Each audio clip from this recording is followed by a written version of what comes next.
I'd like to call to order the Town of Fraser's regular board meeting on Wednesday, August 18th at 2021 at 6 p.m. Can I please have the roll call? Katie Fisher. Andy Miller. Eileen Waldo. Brian Sirkvenick. Katie Souls.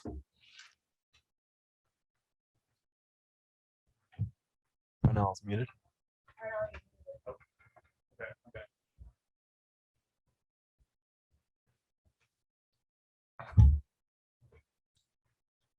Then Parnell Quinn is on there. I don't know if you can maybe try and unmute yourself, Parnell. Okay, and Philip Vandernell. Parnell is on there. He's just, we're having a little. Yeah, I'm trying to get my headset hooked up once. There you go. Yeah. And then I would like to propose, well, I'm not proposing, but we need to move the executive session to the very end of the meeting after updates. So that our attorneys will be here for that. So if we can have an approval with that, have a motion to approve the agenda with that change, I would appreciate it. So move. Second. All in favor? Aye. Aye. Opposed? And next is consent agenda, which includes the minutes from August 4th. If I could have a motion to approve those. I so move. Second. All in favor? Aye. Aye. Opposed? We're now at discussion and possible action. And first up is an update from Excel Energy. Good evening, Mr. Mayor and Board of Trustees. My name is Iffy Jennings, and I am the Area Manager of Community Relations for Excel Energy. Also with me today is the Director of Community Relations, Kelly Flanagan. We're here tonight to just give you a brief update on the reinforcement project.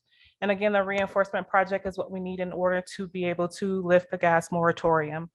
And so what we have to date is that we are working with the private developers in order to reach an agreement, and we think we're very close to doing that. We've had a lot of conversations. We also have a route identified as well. So we believe within the next week or so, we should have our agreements in place. And once the agreements are in place, we're able to start construction. And so right now we're proposing to start construction in September. With a hope, as long as all the agreements in place and weather permitting, we will be able to wrap up construction in November.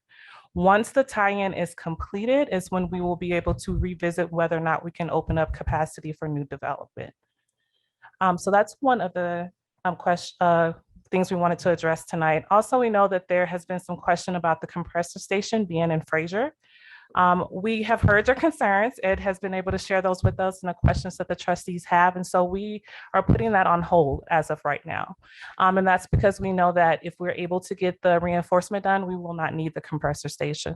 As well as listening to some of the concerns that were brought up, we're reevaluating whether or not we want to move forward with that. In place of the compressor station, we're thinking that we will continue to use CNG trucks in Winter Park, which would also support the capacity in Fraser as well. So at this point, we will not give any additional details about the compressor station just because we're placing it on hold. But if there are any questions, I'm happy to answer any questions from the board at this time. Thanks. Yep. Any questions from the board? So I'm sorry, you said what in Winter Park that you'd use to?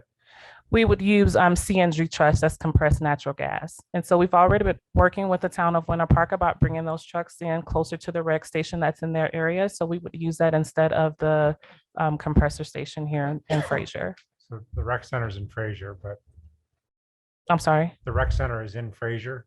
The rec station. So there's Oh, our the rec center. I'm sorry. Yes, sir. Sorry. And so these are just what you showed us initially, which is a semi truck with compressed gas cylinders. Right? Absolutely. Right. Yep. Okay. And so we are just placing it on hold. And so we don't believe we'll need that. That's our last possible option if we need the compressor station. So at that time, if we do, we will come back before the Board of Trustees and give you an update on if the compressor station is needed. But we don't believe at this time it will be. Okay. Can you give us an idea of that, where you're going to be installing that line now that you have permission from private landowners? Yeah, I don't believe we have I don't have the map with me today. We don't have a map with us us right now. Okay. Excuse me, can you, if Sure. you're going to address the board, can you please come up to the podium and let us know your name and then Sure, thank you. use the microphone because we have people online as well. Sure, thank you. Kelly Flanagan, I'm the Director of Community Relations for Xcel Energy. The route that we are hopeful that we will be able to ink and be ready to build is a little bit, I want to say north of our original route, which was through the Forest Service property. And it would go through some private development land and then as well some Town of Winter Park land. We have secured easements from the Town of Winter Park. They had their second reading on both of our easements yesterday. So we are done with that portion of it. And we can certainly disclose more information around the route once all of our documents are signed. But it is going through Rome and Rendezvous parcels. Awesome. Okay, thank you. Thank you. So we'll just have formal communications that will come to the board once the agreements are in place so that you have an update on that. And then as well as construction updates once we start construction on the reinforcement route as well. Any other Sounds good. questions?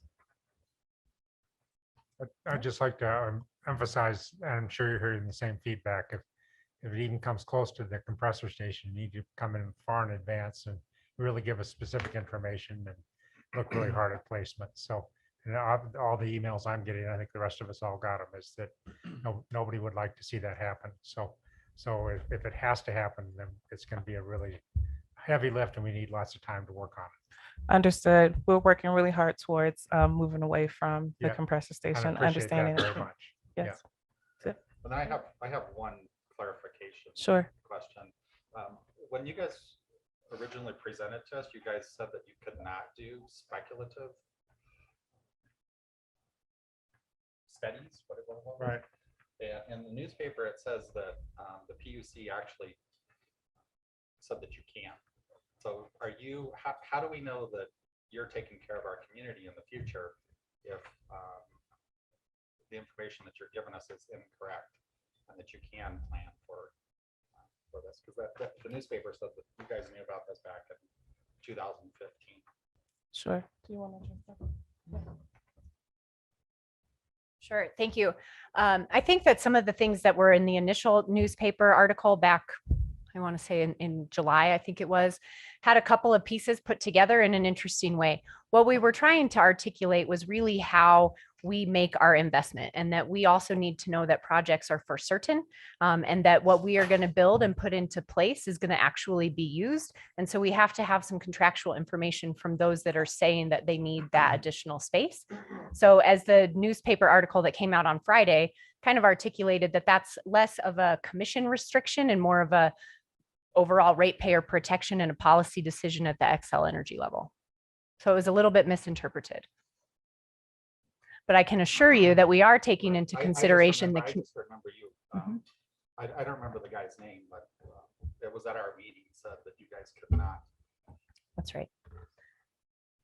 And what he was really talking about was that we're not as a business comfortable as investing a bunch of money into infrastructure that we are not certain will be used, which is why we need to have design applications and contracts and signs and signatures.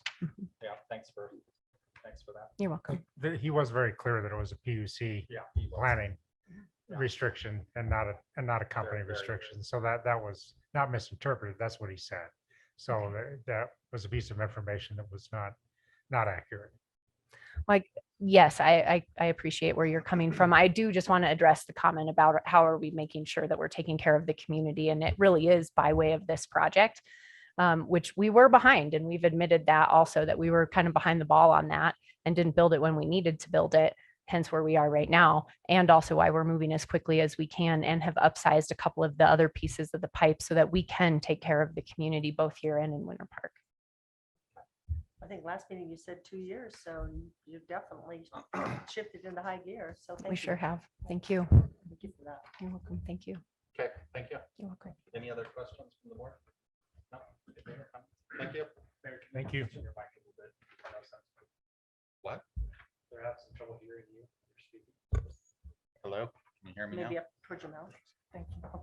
Okay, next is the project N update.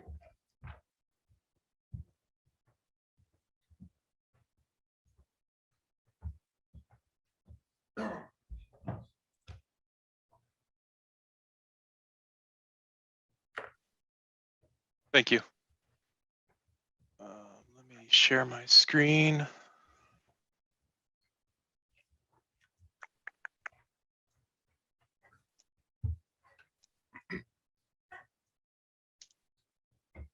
It's like a bonus night for you girls. Thanks. This paper, like, Can everybody see my screen? Yes. And can you hear me okay? Yep. Okay. Good evening, Mr. Mayor and trustees of the town of Fraser. My name is Andrew Stewart. I'm the project manager for Merrick on the denitrification study. The following is a presentation on our methods and findings for the denitrification study performed at the Fraser wastewater treatment facility. If at any point during the presentation, if you can't hear me or you can't see the presentation, please do let me know. Oop, did it switch? Yes. Is it? Yes. It did. Shoot. project purpose. Okay. Good, it's still showing the right screen. Northern Water came to the town of Fraser to develop a new treatment facility near the existing Fraser wastewater treatment facility. The northern facility primary responsibility would be to remove the nitrogen from the Colorado River transfer. Merrick suggested combining the two facilities and using the existing wastewater treatment facility to perform the nitrification, which is currently employed at the facility, and denitrification, which is minimally currently employed. This idea gained traction with Northern and Fraser, both interested in looking at the process and what it would require. An initial biowind model indicated that this method could be viable. The following steps set up a comprehensive study. The initial sampling campaign and facility data collection obtained during the spring runoff. The sampling campaign and data collection provided us with the required biowind model input information.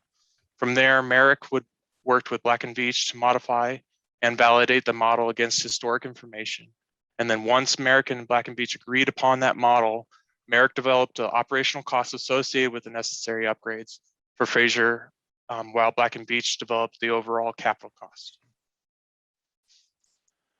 Merrick and Fraser worked through a 10-day sampling campaign to develop the required information to validate the biowind model. This was a cost-effective tool to help us assess the viability of the design. Other design tools are needed to refine the approach once viability is determined. The Fraser denitrification analysis tested historic numbers against the model to understand if it was still valid during these other months of the year. This was successful. Merrick worked closely with Black & Veatch to review, manipulate, and ultimately validate the model to the point where we obtained comparable results to the historical data. The nitrogen species we tracked through the model was ammonia as nitrogen, nitrate as nitrogen, and nitrite as nitrogen. The provided figures illustrate the understanding of the nitrification denitrification conversion process. As the graphs show, nitrite and nitrate are the low at the beginning with a higher amount of ammonia. As the wastewater is treated, the ammonia content decreases, which is the nitrification process, and the nitrite increases, which is the denitrification process. This similarly occurs in the summer scenario. To meet the nitrogen levels as requested by Northern efficiently, the model determined the system will be carbon limited. Carbon limitation is common for most systems, as biological systems first eat the carbon sources, then attack nitrogen sources. It is at this point that additional carbon will improve the denitrification process. The numbers indicated do not include additional removal through the new tertiary facility. There will be some additional removal through this extended process. Northern has proposed that the necessary removal needs to be below 4.0 milligrams per liter. This requires varying degrees of carbon in the summer and spring, mainly due to the efficiencies in the system and the wastewater temperature. Merrick and Black & Veatch agreed the model and the data fit constituted moving forward with the necessary design changes. The conceptual model requires adding a new anoxic basin to the front of the existing process. The rear aeration basin will remain the same, and we determined that it is practical to split the existing anoxic and aeration basin into various segments.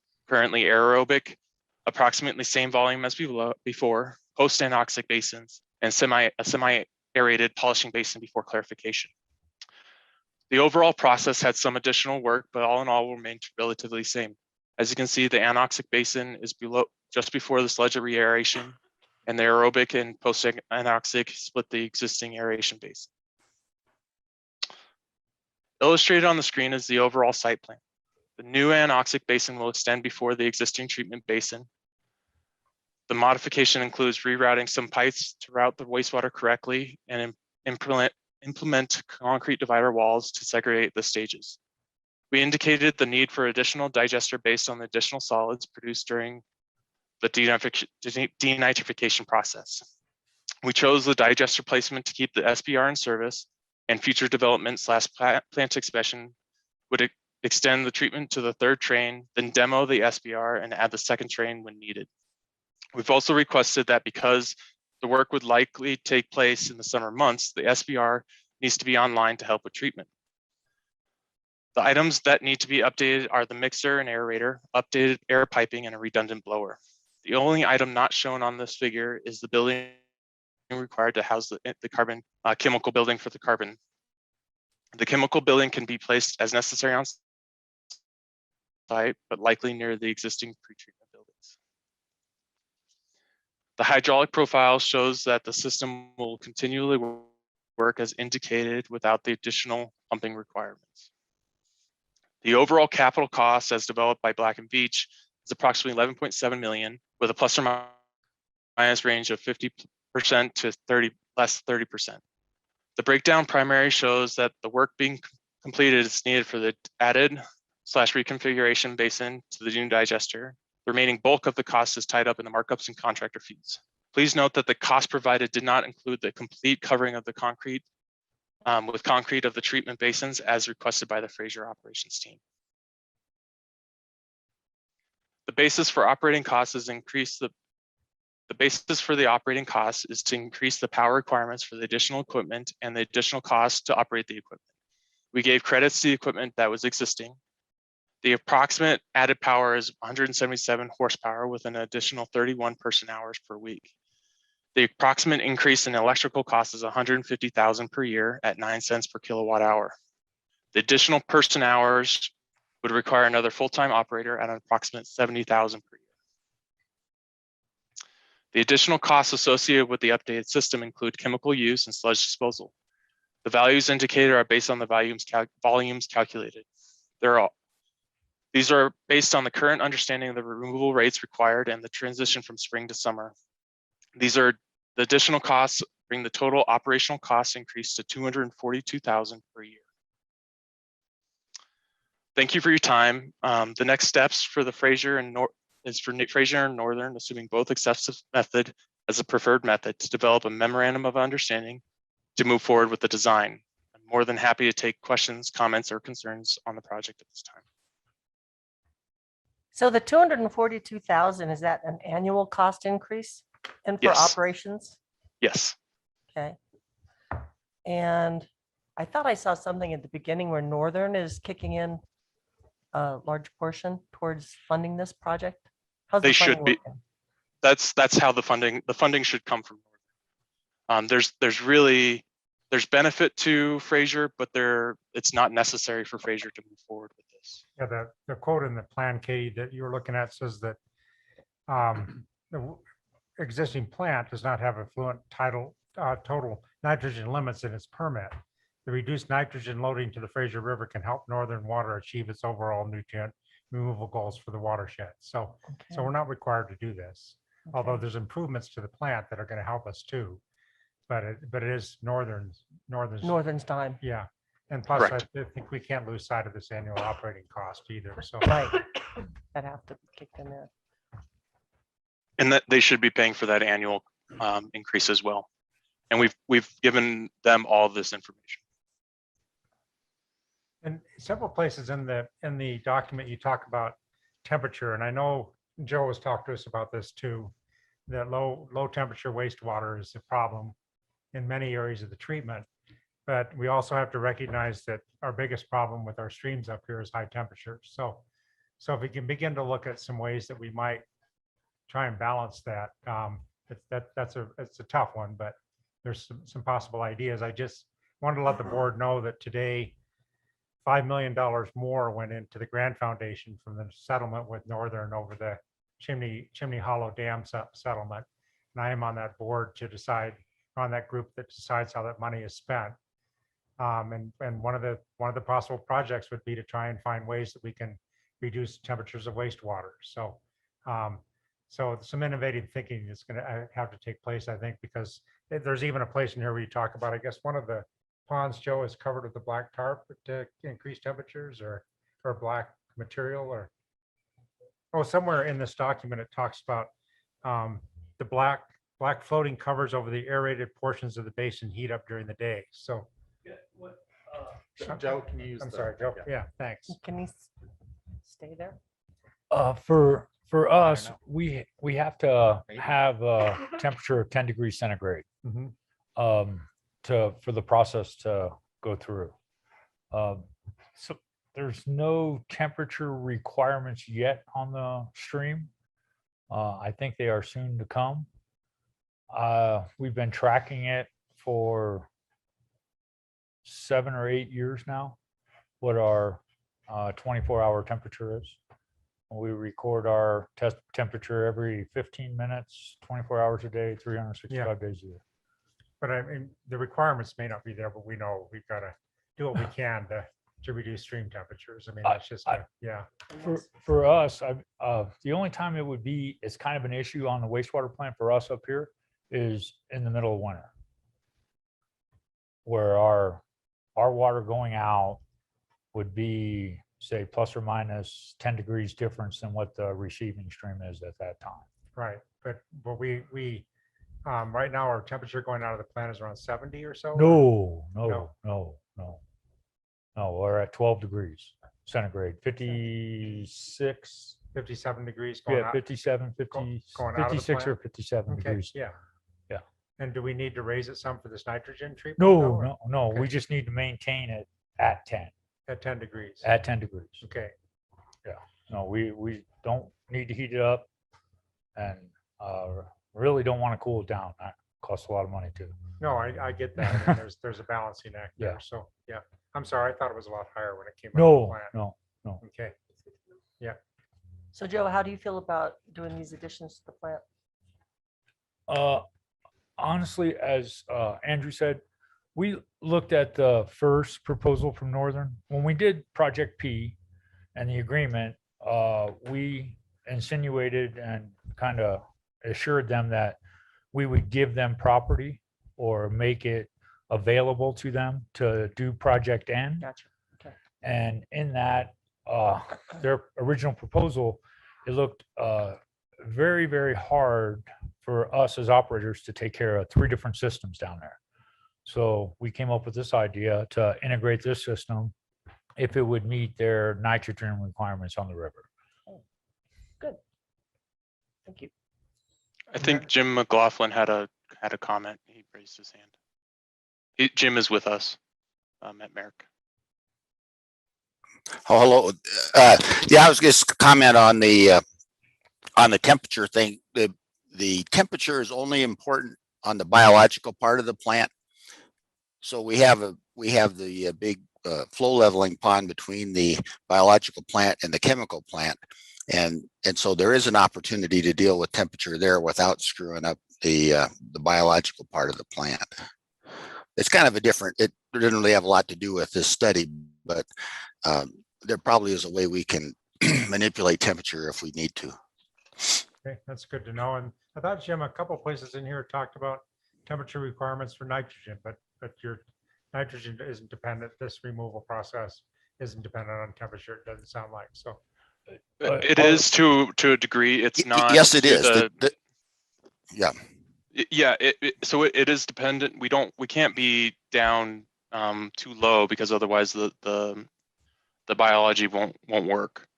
But we see that during the winter, especially with freezing temperatures and just being where you are. And so the floating covers, they help, but they don't do enough to the point where we would feel comfortable. And so we feel more comfortable with the concrete, or at least covers it in general. We have to Yeah, hold. the nitrification, excuse me, Oh, excuse me, the project N part here is biological and we like to keep the temperature.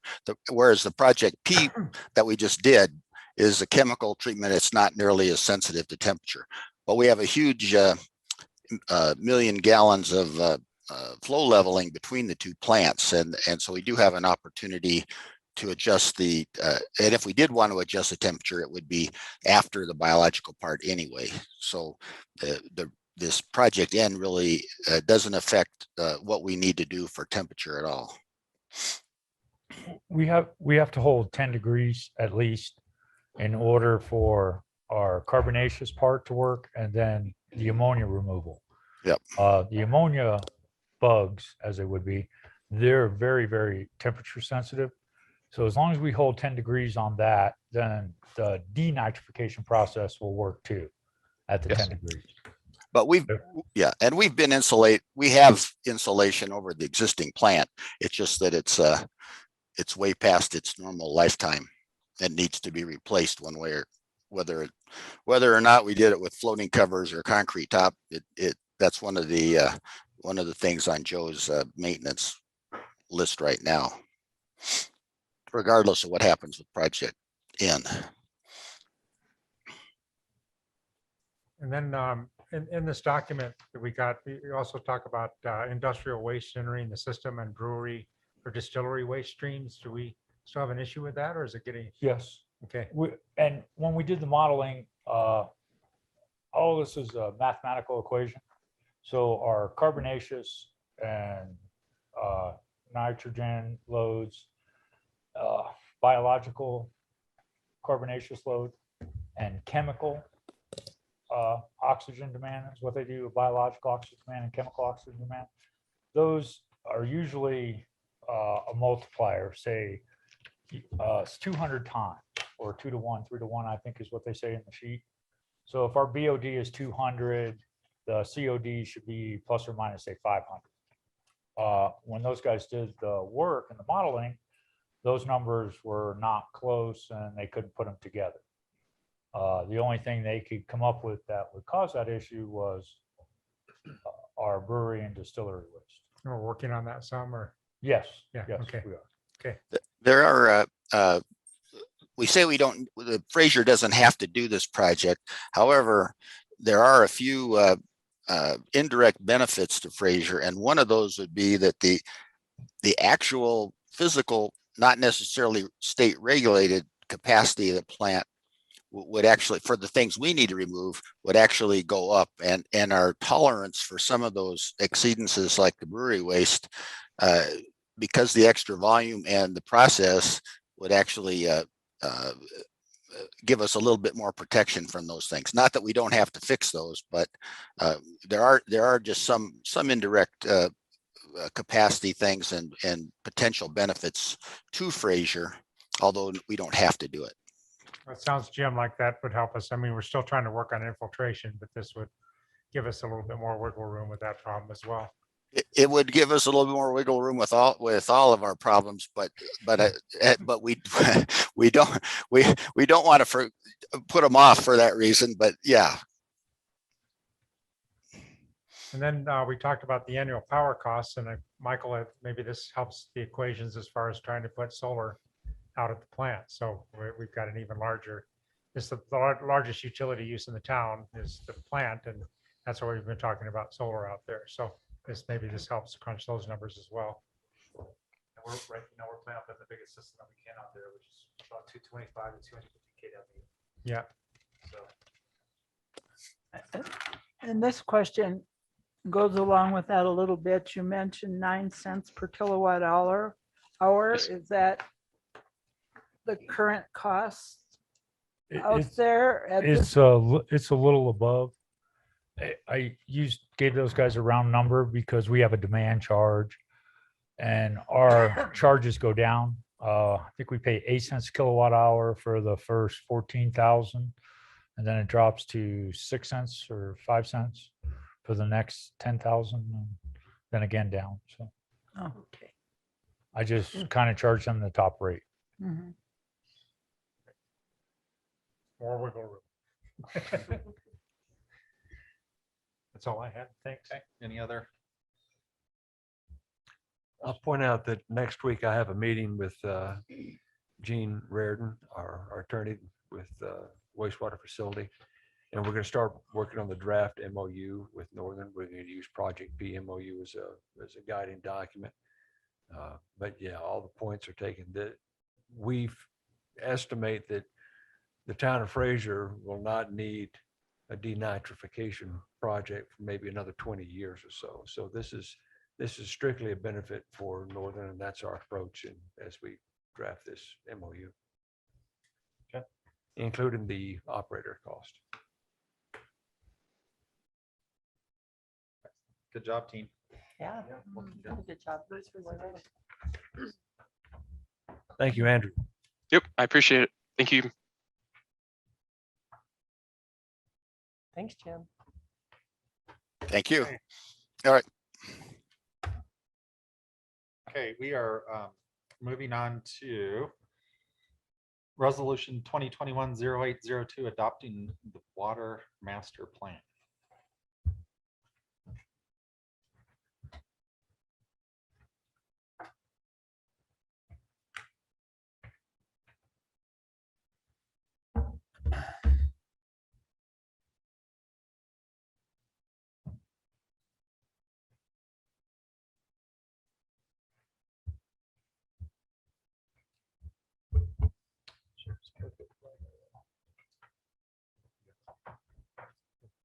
Well, first off, I'm Adam Cook, the new water and wastewater superintendent, for those that are a little less familiar. Oh, I Yeah. apologize. There you go.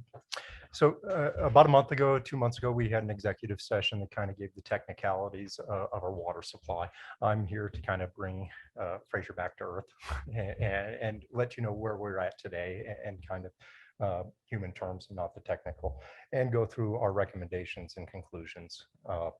So first off, Fraser became a town in 1954.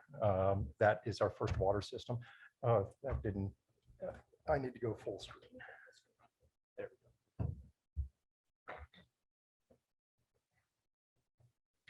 we go. That is actually a map of the first water plan in 1954. There was 2 maps. One was a zoom in, but we chose option B. I don't know if that's it's not very visible in person either, but Fraser was just a township. It was just 160 acres at that time. What I would say our modern day planning started in 2018, a little bit more comprehensive, or 2008. That was with Holland and Hart as our water attorneys and Brown and Caldwell as the engineers working on it. 2020, we continued that exercise, and which we should every 10 years or so. We should be keeping an eye on these things. This time around, it was Holland Hart again, but we are using HRS as our water hydrology consultants. Before we begin, there's really 2 definitions that you need to understand. EQR, which is generally one single family residence. You might also hear of it as like an SFE, single family equivalent, but it's just a standard, a normalization factor, so that you can talk about it apples to apples. The next one is yield, and firm yield specifically, but yield is the capacity of water resources to serve as a long-term water supply. It's basically our guarantee that we have that water, we have the infrastructure in place to produce that water and serve it.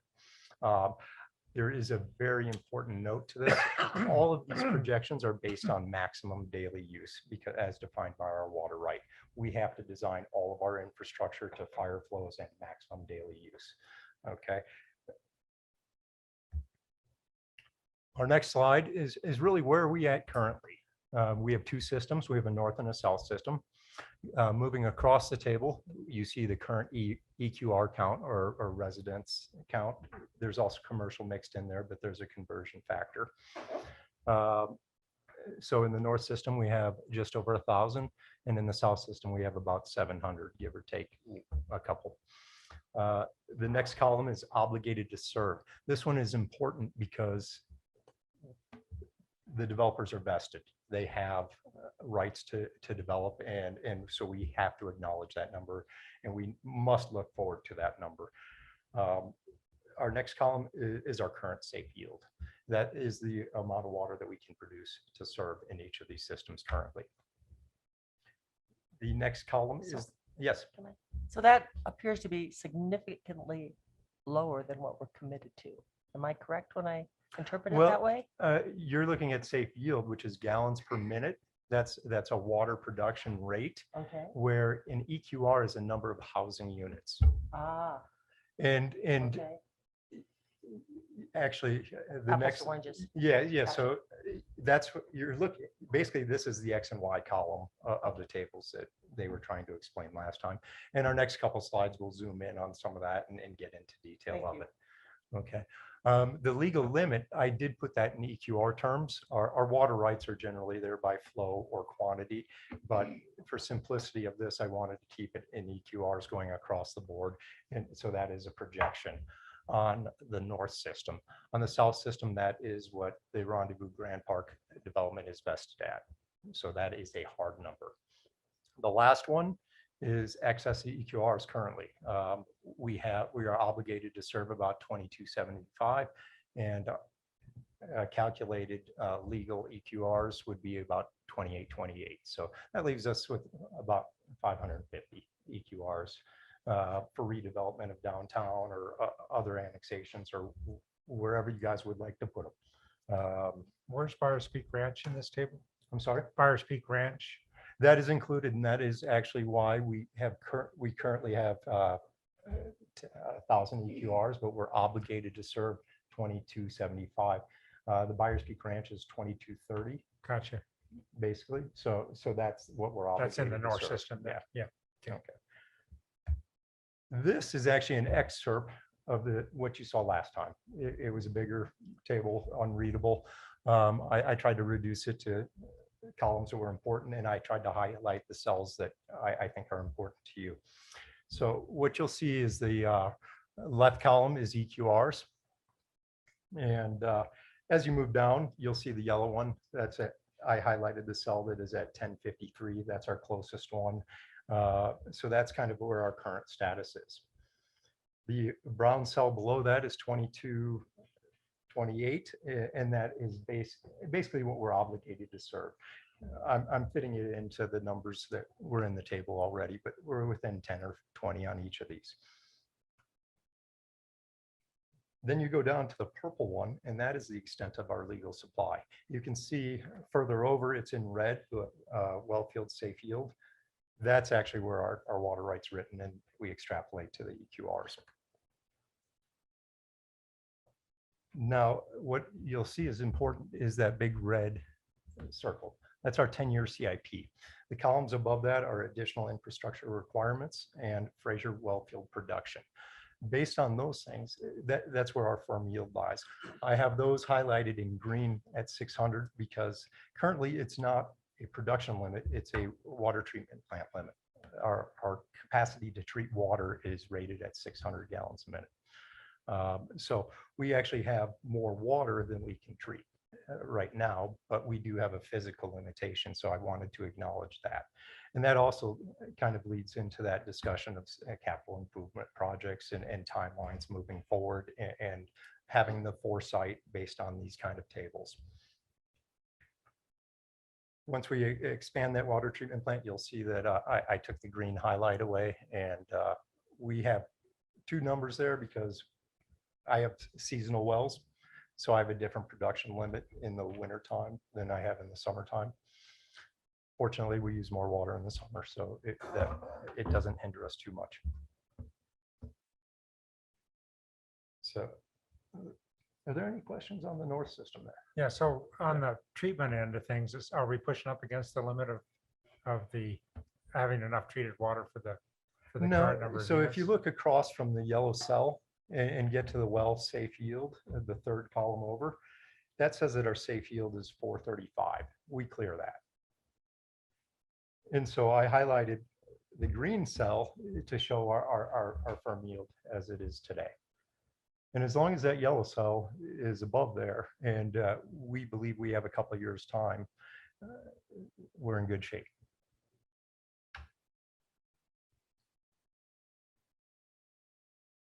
I'm sorry, Adam, which one is the treated water capacity?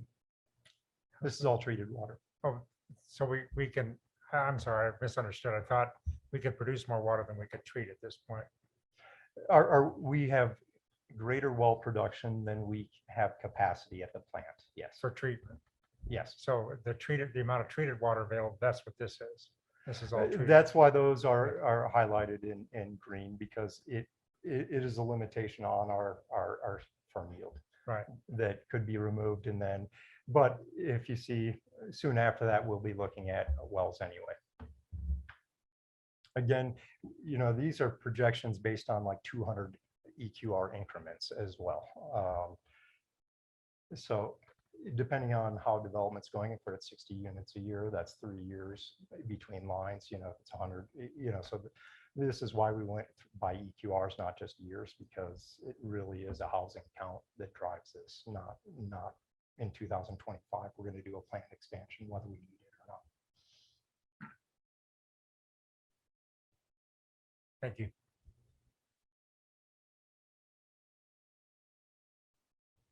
All right, so we tried to do the same thing on the south system. What you'll see is I added a green line and a yellow line because they basically split in the middle, those numbers. They don't land real close. Our current EQR count on the south system is about 700, and our current firm yield is at 390. So again, we do have a little bit space. I think it's a little tighter on this system. And moving down, you'll see that 20 or 28, 22 EQRs is their vested right. The water right is actually more than we estimate the needs for serving that development. And again, I just put a big red circle over there because right now we don't have the 10-year CIP looking forward on the improvements that we need to make.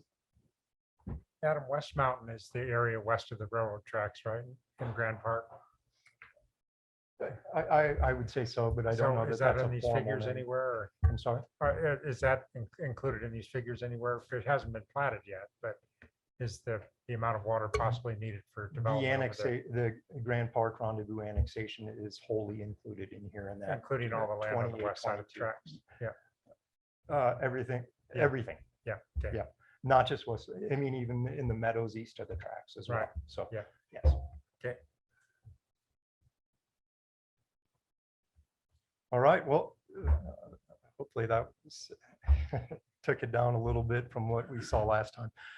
Really, these are the conclusions and recommendations that our team came up with. I tried to put them in a logical order. Fraser's north and south well fields have the capacity to meet current safe yield max day demands. We're in good shape today, but we need to keep an eye on these things moving forward and keep an eye on our development and stay ahead of this. The next one, so we have supply on number one. Number two is our augmentation. The town's current augmentation storage is sufficient for current water supply demand. Basically, we have enough in place today, but we are growing. We're growing quickly, and we will have needs in the future. Number three is just basically, hey, anytime we look at annexing a property, we need to be looking at them for potential supply and augmentation placement.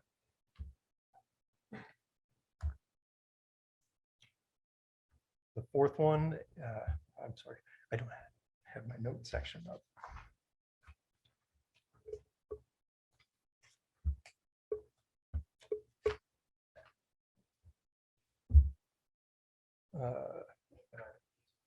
Yeah. We tried it earlier, it didn't show up there, so. There.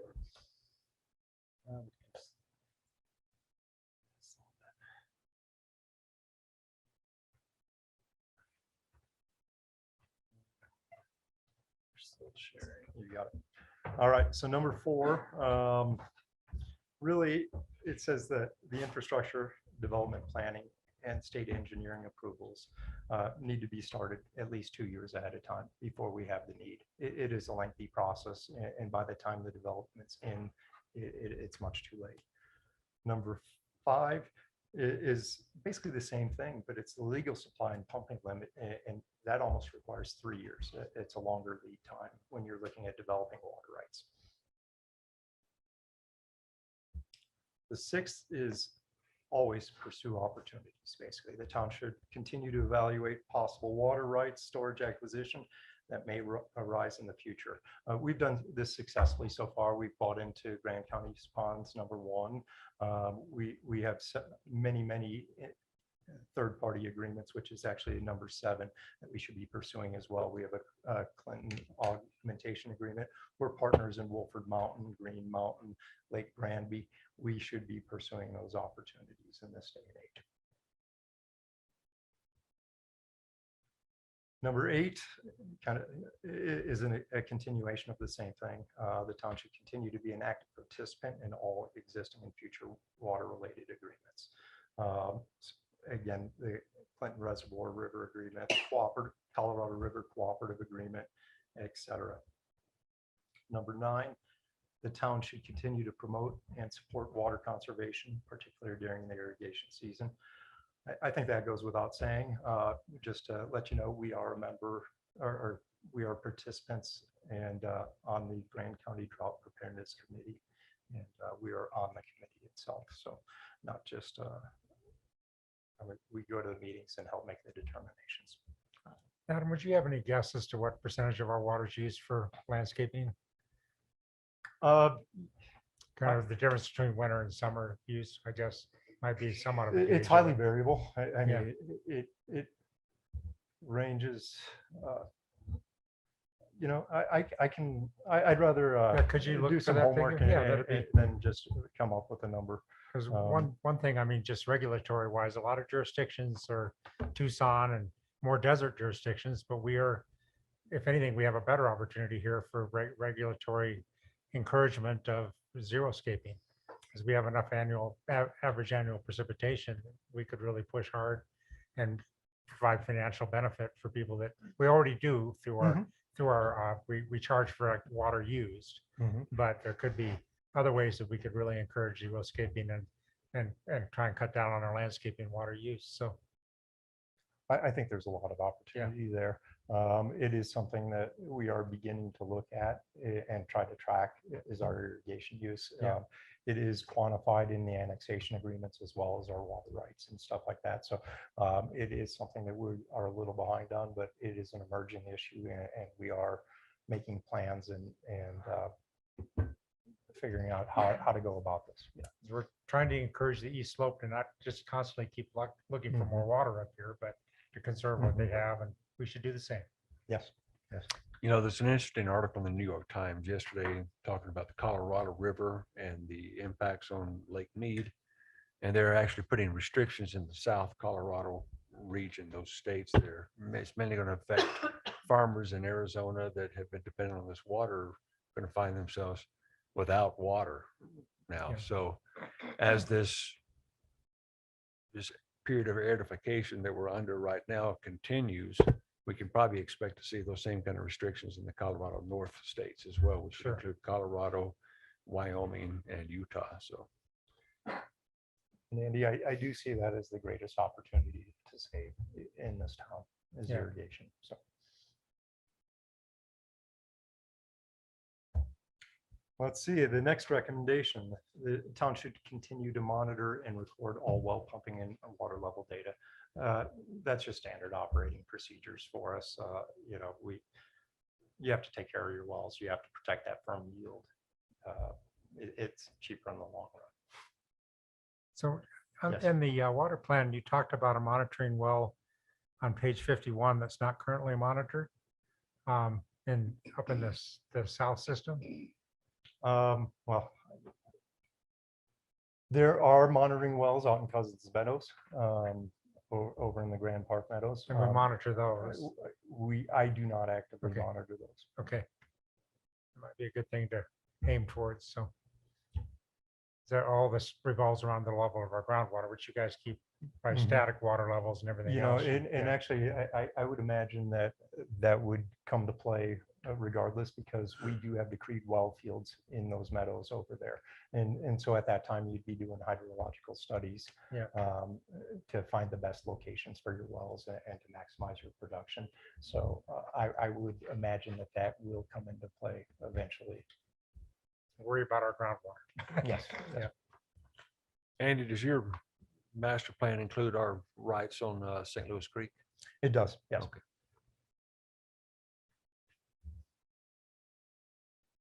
All right, let's see, the next one. Basically, regular review of all water well production and water level data. It's an extension of that. We have actually, and then it talks about well maintenance. We've started a 5-year program where we're addressing and cleaning the wells currently. You know, hopefully we won't have to do as much work in the next cycle through. This is our 2nd year of that program. We're on our 5th well out of 11. So we did 3 the first year, and we'll be doing 2 every year thereafter. We are replacing a bit of the equipment, a few of the pumps and transducers, so that we can have better records on the water levels and production.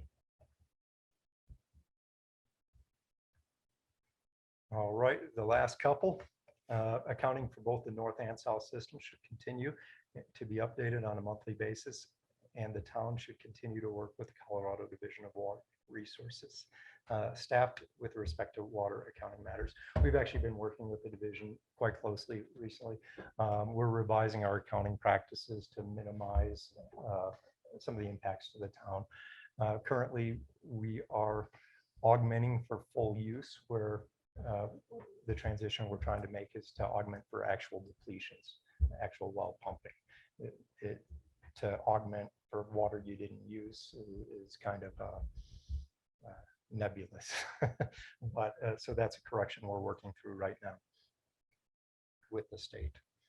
And the final one, we thought it's always imperative to mention the St. Louis Creek rights in our planning exercises, being that we are groundwater currently and it is underutilized. With those conclusions, it really comes down to what are our next steps. And the first one would be to approve this water supply master plan tonight. The next is to begin a 10-year capital improvement project plan for water. And really, I'd like to begin that this fall. If we approve this, I'll probably try to reallocate some other dollars that we had for hydrological studies towards this. And I'd like to get it going this fall, with the anticipation that when it's complete next year, we'll move into a rate study. Once we know what our improvements are over the next 10 years, holding tanks, treatment plants, pump stations, infrastructure, just pipes and such, we need to know that we have a long-term plan to pay for it. I would anticipate that that looks at all 3 legs of the stool, not just the fees, but plan investment fees, as well as property tax potential. So, but again, that's up to you. Right now, I think we're standing firmly on one leg of a 3-legged stool, and Precarious.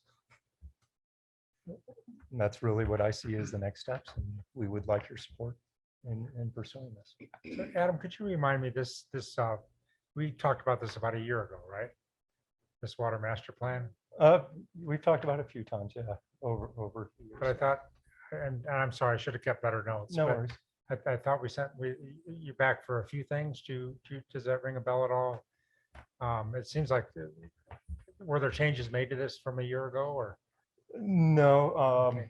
really, we were anticipating having an executive session last August and September, and then the Water Wastewater Committee, Yeah, it was yeah, kind sure, of in yeah. flux, and then transition started, and so this really is the plan from last year.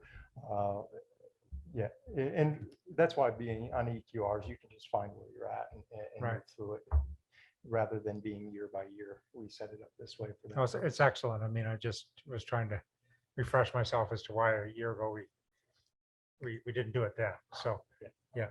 You know, I think it's different leadership, different tactics and stuff. Yeah. I believe Jeff didn't want this really as a public document, but this is all available online. And Oh, yeah. the Colorado Sport Decision website and that kind of stuff, if you have the time to find it. So.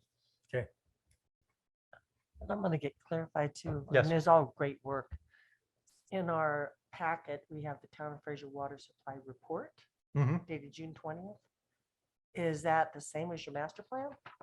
Or is that a That, different? that yeah. is the supply master plan. Yes. Okay. Yes. It goes into detail on the water rights and then the projections of growth. Yes. Gotcha. All right. What you got today was kind of a executive summary. of Yeah. that. But in Yeah, our you- packet though, the water supply report from June 2020 Mhm. is the document you're referring That, to. that's when it was finalized. Yeah. Okay. As far as the report. So if we're going to make a motion, we should probably approve the water supply master plan presented as the Town of Fraser Water Supply Report from 2020, just for people to clarify, because I know I was confused. I look at this, I don't know that I'm the one to decide or to clarify am I that. getting carried away? But this doesn't say master plan, what we have in our packet. It says supply report. I agree. Make sense? Yeah. Okay. Just if you Can I could- make a motion? Yeah. Get you off the hook. Any more questions? Okay, so I would like to make a motion that we approve resolution 2021-08-02, adopting the water supply master plan. And in the packet today, it's titled Town of Fraser Water Supply Report, June 2020. I would second that. The date is wrong on the resolution, which of course can be changed. I have fixed that. Okay. Okay, with today's date. Okay. Is there any further discussion?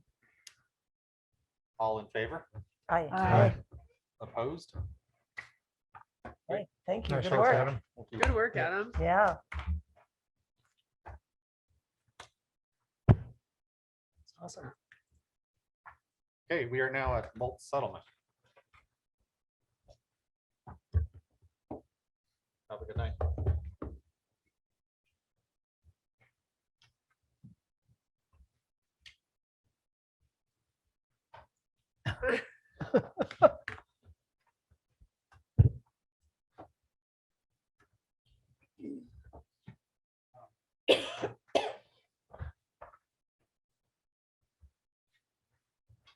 Go ahead. Okay. The project P is Can done. you just state your name again? I'm sorry. Can you state your name again for those? Oh, Joe Fuquay, wastewater treatment plant supervisor. Project P is done. We are currently holding final payment. We have one claim against the general contractor from a subcontractor to the tune, I'm going to use round numbers, say $32,000. We have informed Moltz of that problem. They are trying to work it out with their subcontractor. The issue is between the electrical subcontractor and SCADA system subcontractor.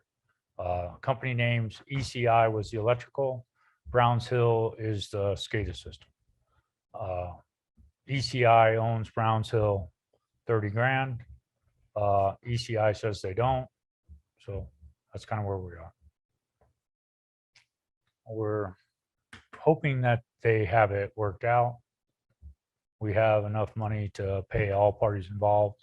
So we're hoping the general contractor Moltz works it out before we do it. We have one part that failed on a warranty issue. It's a coupling hub. It's currently on order. They were very responsive to my requests, so all things are going good. Great. Thanks for the update. Any questions? It's nice to have it at this stage.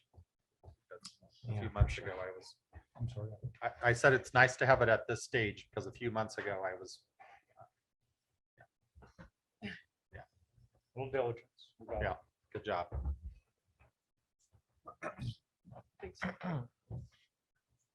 Okay, moving right along. Historic church remodel update. You guys always keep me guessing who's gonna, maybe you should brief me on who's gonna present from now on. And then It's me. I'll call them out directly instead of just standing there. Hi, everyone. So this is just going to be a real quick update. Michael has some stuff that he can pull up on the screen too. So as you know, we have this great design for the Fraser Center for Creative Arts. As you also know, it's a fairly large project. So it's probably going to take a couple of years or a few years, honestly, to complete that and get the money for that. So the discussion was that we use the historic church in the meantime and program that to the point where, we actually need this creative arts center. But in order to do that, we also thought that the church needed a little bit of TLC. So a group of people, and Katie Souls is on that group too, so she kind of knows what's going on, have gotten together with the architect, given their feedback, and this was our 4th meeting with them. And this is kind of the very, very basic design that we have from them currently. As you can see, one of the things was to keep the integrity of the building, like that front part where the bell tower is. And then the addition actually is off to the east side of the church. And then the back would be kind of the parking lot area. In this front, oh, can you scroll back up? Oh, no, the other direction. No, back to that front view of the building.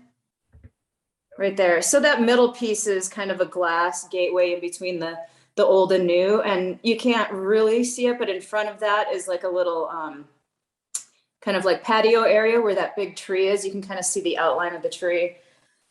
So yeah, that's like, this is just the high level design. Our next steps are to see what the rooms look like, what are those going to be used for, and then obviously pricing and how much this could potentially cost. So that's just the high level version of what's going on. There's a lot of unanswered questions. Right now, we're just kind of focusing on what it looks like and how it's going to function and what's actually needed to make this happen.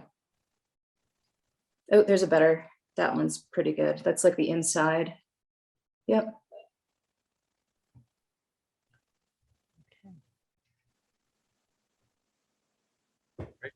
So the rec district is, Michelle and some of her staff are actively participating in this. And they're looking at also supporting us in the funding for making this happen, because it's programmed constantly.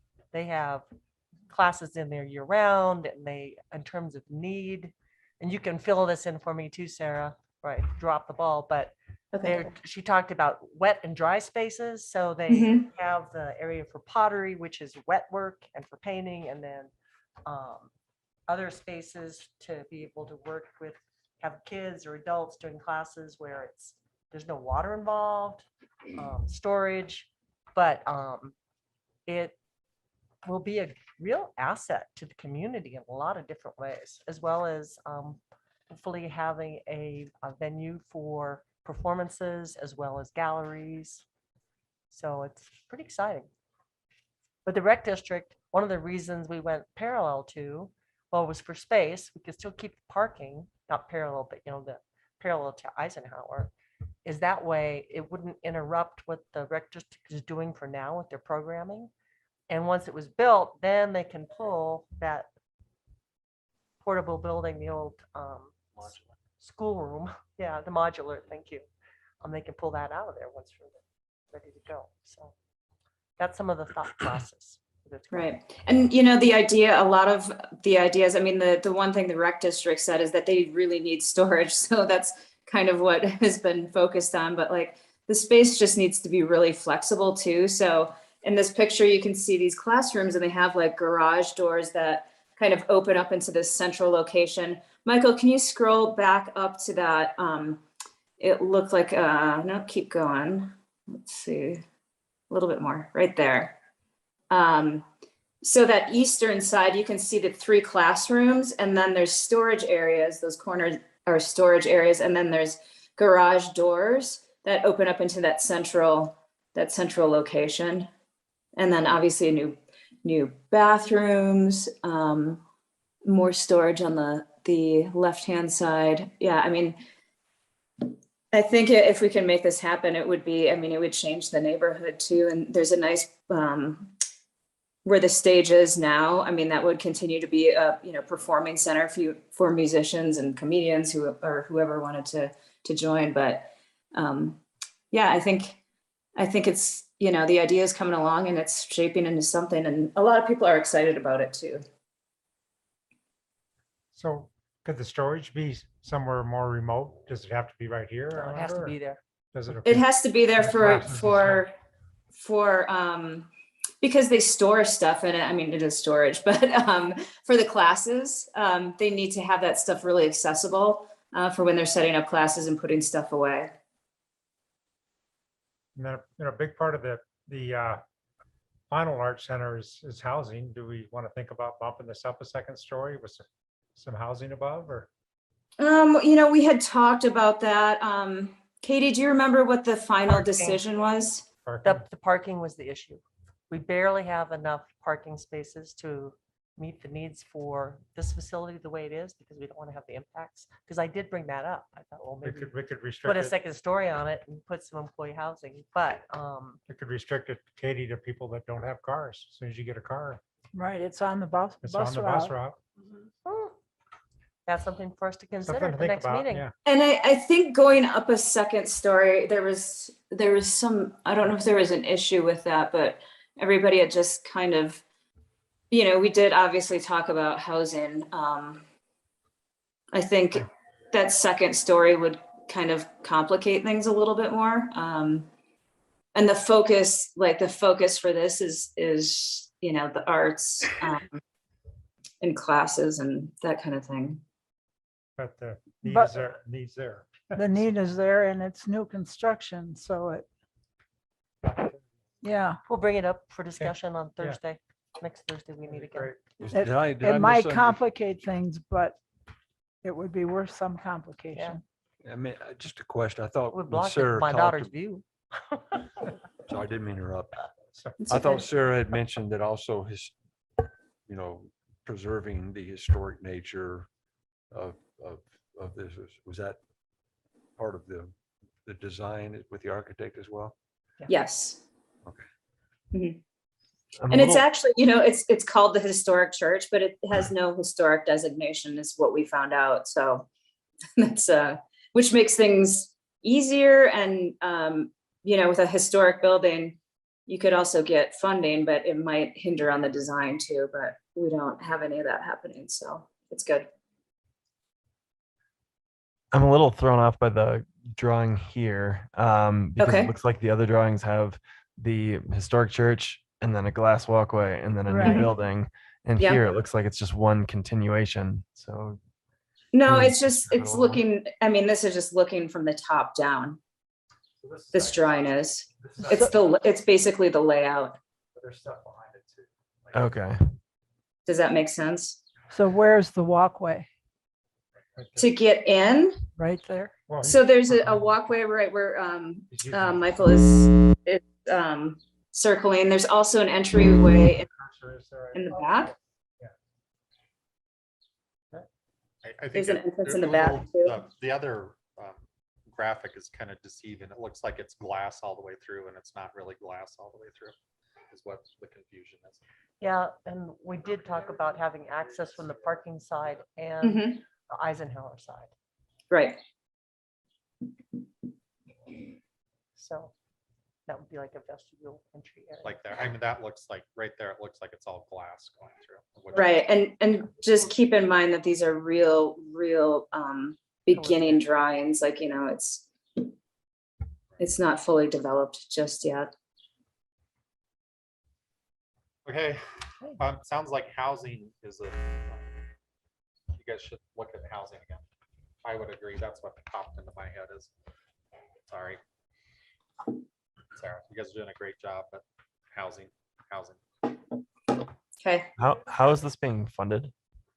Well, again, it's since these conversations are pretty high level, we need to figure out what the cost is going to be, which we'll know by probably the second week of September.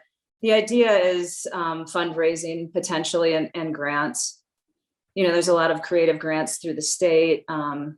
So yeah, that's the idea that we're kind of moving forward with. We haven't, you know, we don't have any solid plans. The cost is going to determine a lot. So yeah, we don't know if it's going to be, you know, $250,000 or, you know, whatever. I mean, the pricing is going to determine that. It's like about $1 million. It'd be $1 million. 800,000. Yeah, easily. $400 a square foot. Okay, thank you, Sarah. Thanks. Sarah. Okay, open forum. We are now at that stage where the public can address the board. Everybody will get 3 minutes. And you will need to state your name and if you live in the town of Fraser or not. So those online, if you can digitally raise your hand if you'd like to address the board. Okay, there's one. There's one, Mike.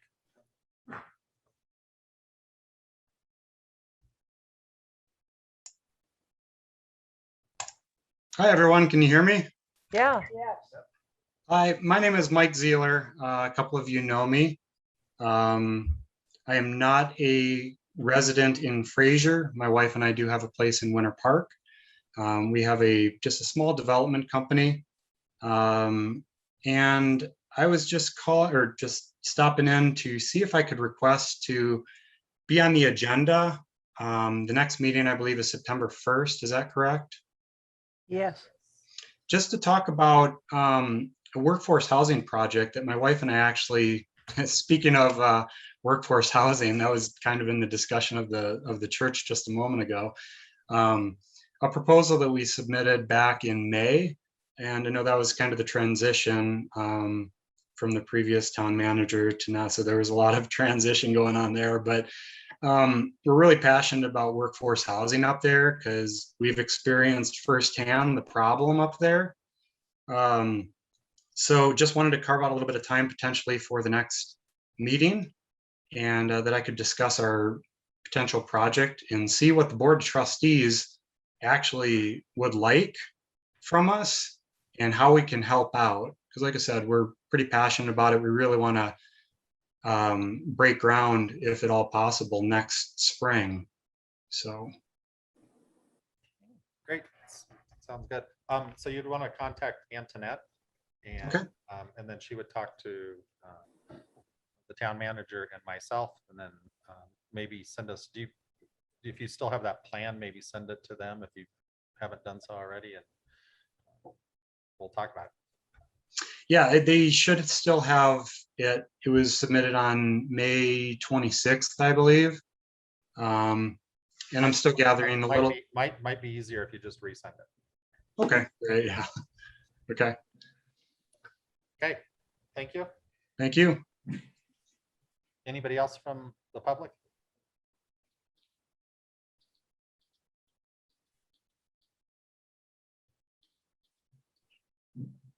Okay, anybody from the audience? Yeah, no. Well, staff.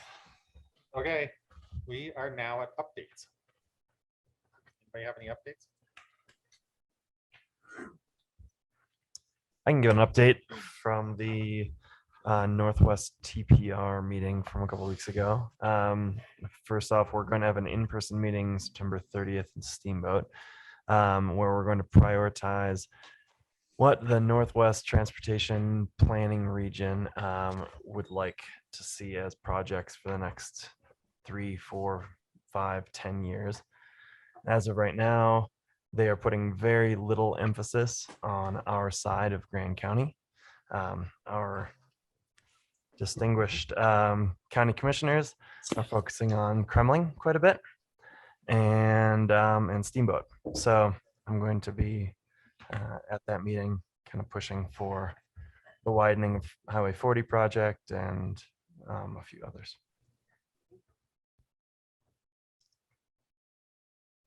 No, I sure appreciate that, Brian. I mean, that's been, I of course served on that group for the last 5 years, and it's always, it's a real struggle. And we're kind of at the on the perimeter of the district and have not been getting the attention we deserve. And it's deserved because of our traffic counts. And that's what Brian, I think, we'll be focusing in on, is that the need is here. We've got a maxed out highway. And it is interesting. I'm glad to see they're addressing Red Dirt Hill, but they're addressing Red Dirt Hill the same way they addressed the improvements to Colorado Highway 9 with county money. And that's in short supply. And CDOT normally funds these things. And sometimes you have to come up with some money locally, but by and large, I don't remember really any other projects in our district over the last 5 years that were partially funded by counties. They're always funded by CDOT. So it's tough. I mean, but I think we were making some progress towards the end, at least showing that we have the greatest need here. So I appreciate the work you're doing there. No problem. Can we help in any way? I mean, what do you think we could do as trustees to? Well, I'm going to ask to present, to be honest, because our traffic numbers are 3 times anywhere else in the entire Northwest TPR. And places like Rio Blanco have 25 projects on the list, and we have 4. So it just doesn't make sense at all. It seems like the loudest person in the room gets what they want. So if anybody wants to help tailor that presentation, I'd be happy to get together. I'll be accompanying him on that meeting in Steamboat Springs as well. Great. Carpool over there together. On that same note, that I don't know, probably everybody has noticed the new, I guess it's the temporary way station for the trucks just after County Road 8. Yeah. CDOT has put in, and I mean, it creates a hazard there. I mean, those trucks are pulling. Who do we talk to about that? Because the County Road 8 is now obstructed. The trucks are pulling into that right XL lane and stopping people that are trying to turn right off of County Road 8. Yeah, I mean, it's a huge hazard. I think it's insane. I don't know how it was approved or anything along those lines. They didn't come to us first, that's for sure. No, all of a sudden They they were didn't just come to us at all. At all, yeah. I mean, Right. They don't. They don't really go to anyone. Well, Yeah. But I mean, but that has, it's a concern for the people using County Road 8 now. I mean, they have created a hazard for people coming out of the town of Fraser, headed northbound and turning in off that right off of that. So I don't know if maybe our manager can. CDOT does listen to the squeaky wheel, and we can get the name of the region director. And the best way to attack that is a letter from the mayor or communications from the board of trustees, straight to him. And, Yeah, it's a public. It's a Yeah. huge. it may not change the outcome, but they gotta start listening to us, or at least advising us that it's gonna go in our 3-mile limit. right. But you don't think it's CDOT? That'd be the 100-yard limit in that case. Yeah. It's a port of entry. Yeah, is I what was it like, is. wow, what are they doing there? It took them like almost 2 months to get it done, and then they started pulling all the commercial vehicles over. And I'm like, are you kidding me? Mhm. Right at that XL lane where the trucks Edge are of pulling in. town. Yeah. Okay. Any other updates? So I met with the Northwest Colorado Council of Governments Executive Committee that I sit on Tuesday, and the subject was mainly salary raises for pretty much across the board in that organization. They're headquartered in Summit County, of course, where the prices are a little bit higher than ours. But I really took home the message, and they're going to largely pay for this through a increase in dues that we've already approved, and through grants and through programs. For instance, Northwest COG inspects all the elevators in the region. That comes from fees on elevators. But anyway, the feeling of our board, our committee, and we'll take it to the board, was we've got to increase wages to attract help. And we know, and I think we're seeing that in our own community here. Our departments across the board are flower, landscaping, everybody's shorthanded in our town. And so I think during budget time, I want to see a really robust discussion of how we can, we're an excellent place to work. We've always had a great reputation, this town has, because of our supervision and just a friendly place to work, but we also have to be an excellent place to work where people can make enough to live in our community. So I'm hoping during budget time, we can have a robust discussion concerning this and look at a wage scale that can help us attract and keep the people we have and attract people into our open positions. We had a lengthy discussion about that very same topic this morning. Good. Addressing not only just our budget numbers for next year, but what are the steps we can do so that we don't lose people. If we lose an employee, and we've got 6 vacancies right now, one of those vacancies has been open for 13 months. And when you lose an employee, it costs you about 1.5 to 2.5 times their salary in lost productivity and in marketing and training and spooling up, and you lose all that knowledge that goes with that. So we're going to be making some probably pretty aggressive recommendations. Salaries are a touchy balance that we paid for a salary study recently. But what can we do otherwise as far as recruitment, enticements, housing assistance? We're looking at a lot of different options, and we'll be bringing that to the board during budget Excellent. season. I really value, all of us really value our staff. Okay, any other updates?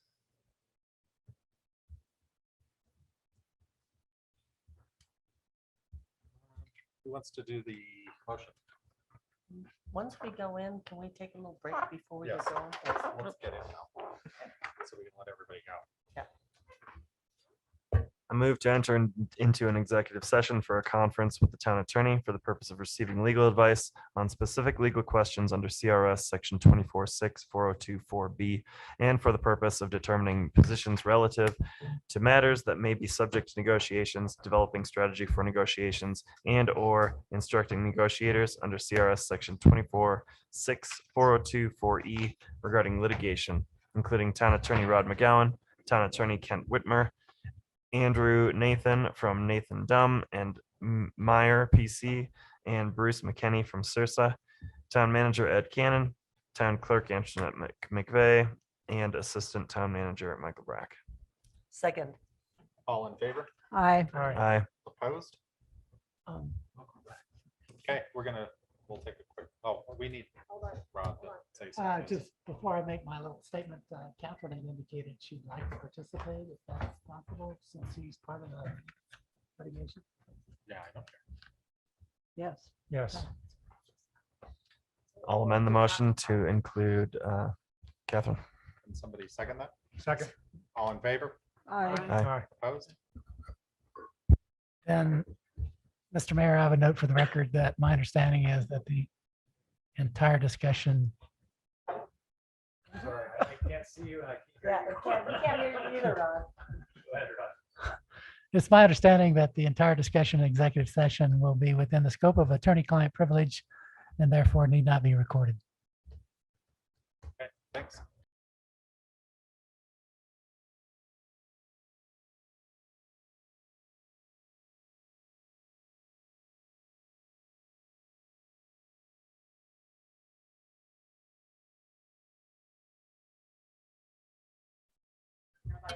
Okay, we have now left. Oh,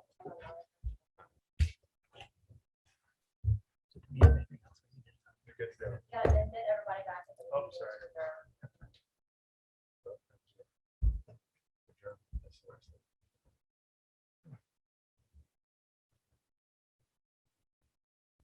Okay, we are back from our executive session and we are now at the end of our meeting. So if I can get a motion to adjourn. I move to adjourn. Is there a second? I second. All in favor? Aye. Aye. Opposed? Great, thank you. Thank you all for coming.